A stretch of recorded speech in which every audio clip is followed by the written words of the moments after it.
এই শোন, তোরটা 20 টাকা। তুই দুটো দিচ্ছিস তো? হ্যাঁ, বল তুই। দুটো হ্যাঁ, তো দিচ্ছিস? 40 টাকা আমি দাও। দুটো দিচ্ছি। এখনটা নিয়ে দুইটা। হ্যাঁ, আমি সেটাই তো বলছি। আমারটা সুদ হয়ে গেল তোরটা। হ্যাঁ। আর একটা পাইবো। একটা পাবো আর হাতে 40 টাকা। একটা শুধু হলে আরেকটা পাইবো তো। 60 টাকা 80 টাকা পাইতাম, আমি তো হেঁটেই কইতাছি। ওরটা এটা নিয়ে দুইটা জিতবি। তা আমিও দুইটা জিতলাম। আমি একটা দিচ্ছিস তুই। তোর হাতে 40 টাকা দিয়ে পাবো। এই যে বোকা মেয়ে, তখন তুই তোরটা দেখে না তো দুইটাই জিতছি, তুই একটা সুদ করলি। আমি একটা আর শুট একটা করলাম তো, পাইবো। আর একটা পাবো আমি।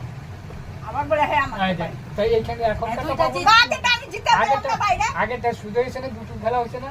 হ্যাঁ, তুই একটা দিচ্ছিস, আমি একটা দিচ্ছি। তো এখন আমারে ওই এখন একটা খেলা হয় নাই, তো একটা সুদ হয়ে গেল তো আবার আমার। আবার বলছে ওই দেখেন কি করে তা 80 এখন টাকা আমি কইয়া জিতলাম না। বললাম তো, আরে বলছি, এখন আমি জিতলাম না।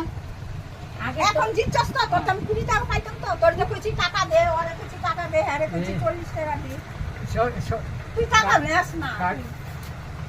কয়টা খেলা হয়েছে রে? কয়টা খেলাম? দুটো হয়েছে না? তাহলে তুমি একটা চলে হ্যাঁ করে বড় কথা না। ওর কাছে 40 টাকা পাবে, ওর কাছে আমিও 40 টাকা পাবো, লক্ষ্মীর কাছে আমি 40 টাকা পাবো। আপনি 20 টাকা দিবেন কোন দিনে? প্রথম একটা